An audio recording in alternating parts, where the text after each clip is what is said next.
जियाद भुट्टो। अरे कहाँ जिंदा है भुट्टो? मर गया भुट्टो। कहाँ जिंदा है बे? मर के ही नहीं दे रहा ये भुट्टो जो हमारी जान छूट जाए इससे। अस्सलाम वालेकुम and welcome to Alizai vlogs. दोस्तों, हजारों के मजमे की कायद एक 27 साला लड़की और 50 साला आंटी हो तो समझ जाना चाहिए कि हजारों के मजमे में साला एक भी मर्द नहीं है। वो 70 साला बूढ़ा यूसुफ रजा गिलानी वजीर आज़म पाकिस्तान रह चुका है, एक 27 साला लड़की की खुशामदें कर रहा होता है खड़ा होकर के।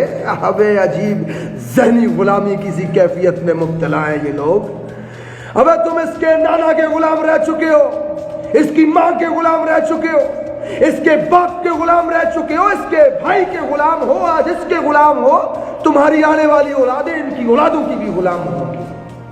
बात करते हो जमहूरियत, डेमोक्रेसी की। इस पार्टी के अंदर इतने सारे लोग, कोई एक भी काबिल इन्हें नहीं नजर आया था जिसको कल ये कायद कहकर बुला के स्टेज पे खड़ा कर देते। एक 27 साला ना तजर्बाकार लड़की को उठा करके खड़ा किया कि कायद तो यही है, कायद तो इसी खानदान की औलाद होगी।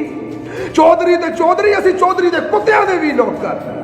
ये है इनकी जमहूरियत, ये है हैसियत इनकी जमहूरियत। और नीचे खड़े हुए लोगों से भी कहना चाहूंगा, कब तक गुलामी करोगे इस खानदान की?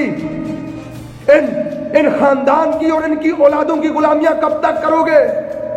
क्यों नहीं कह देते नीचे से खड़े होकर के, Who the hell you are to calling us on the street and saying कल भी भुट्टो जिंदा था, आज भी भुट्टो। अरे कहाँ जिंदा है भुट्टो? मर गया भुट्टो। कहाँ जिंदा है बे? मर के ही नहीं दे रहा ये भुट्टो जो हमारी जान छूट जाए इससे।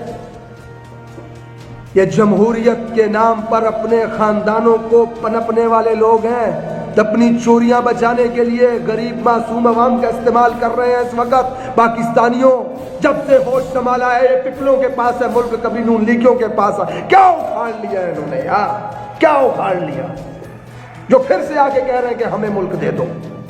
पहले तुमने क्या कर लिया? और जमहूरियत की बात, वोट को इज्जत दो की बात, सिर्फ तुम्हारे ही खानदान को क्यों वोट दे सालो? क्यों दे तुम्हारे ही खानदान को वोट? यूरोप की मिसाल उठा करके देखो, जहां डेमोक्रेसी है, जहां पे जमहूरियत है, वहां पे वजीर आजम बनने वाले की औलाद क्या कभी दोबारा बनती है वजीर आजम? पार्टी की सदारत इन्हीं की औलादों के पास, इन्हीं के रिश्तेदारों के पास। इस खानदान के गुलाम कब तक रहोगे आप पाकिस्तानियों? मत तो इमरान खान को वोट नहीं देना। तो जहां पे मेरा इख्तिलाफ होता है मैं बात करता हूं, सरेआम बात करता हूं इमरान खान के खिलाफ। ज़हनी गुलामी से बाहर निकल आओ, ज़हनी गुलामी से बाहर निकल आओ। खुदी की बात करते करते अल्लामा इकबाल कब्र में चले गए। कहां है वो इकबाल का शाहीन? एक 27 साला लड़की क्या तुम्हारी लीडर हो सकती है? ये तुम्हारे ज़मीर ने गवारा कैसे किया? नीचे खड़े होकर के नारे लगाने वालों से सवाल है मेरा कि पहली मर्तबा स्टेज पे आने वाली एक 27 साला लड़की, उसके अंदर क्या क्वालिटी है सिवाय इसके कि वो जरदारी की बेटी है? क्यों लीडर हो तुम्हारी? समझ लो इनकी जहनियत को कि तुम सब इनके लिए इस्तेमाल किए जाने, पहरा देने वाले, राखी करने वाले कुत्तों की सी हैसियत रखते हो, इससे ज्यादा और कुछ नहीं। अजीब मिक्स अचार बना हुआ है इस वक्त मुल्क के अंदर। मौलाना साहब सर पे पीली पगड़ी, उनके कारकुनान लंबी लंबी कमीजें, माशाल्लाह बड़ी बड़ी दाढ़ी। मुल्क के अंदर इस्लाम नाफिज करने की बात करने वाले, खिलाफत के कयाम की बात करने वाले, उन्हीं के साथ में खड़े हैं जो मेरा जिस्म मेरी मर्जी की बात करते हैं, जो पाकिस्तान को एक लिबरल स्टेट बना रहे हैं पिपलिए। वो भी बीच में खड़ा है जो अटक से आगे के KPK को अफगानिस्तान का हिस्सा कह रहा है। समझ में ही कुछ नहीं आ रहा कि ये हो क्या रहा है, बन क्या रहा है। मरियम बीबी भी स्टेज के ऊपर आके टांग उठा करके चढ़ रही है गाड़ी के ऊपर, नैब के दफ्तर जाते हुए मशरकी औरत। और यहां पे अल्लाह माफ करे, बात ही नहीं करनी चाहिए। उसकी तो मजबूरी है बेचारी की। बाप और भाई तो इंग्लैंड में बैठे हुए हैं, इतने गट्स नहीं है कि मां के जनाजे के साथ पाकिस्तान आ जाए। हथकड़ी लगने का खौफ है। अरे भाई, मर्दों के लिए बनी है जेल, डरते क्यों हो?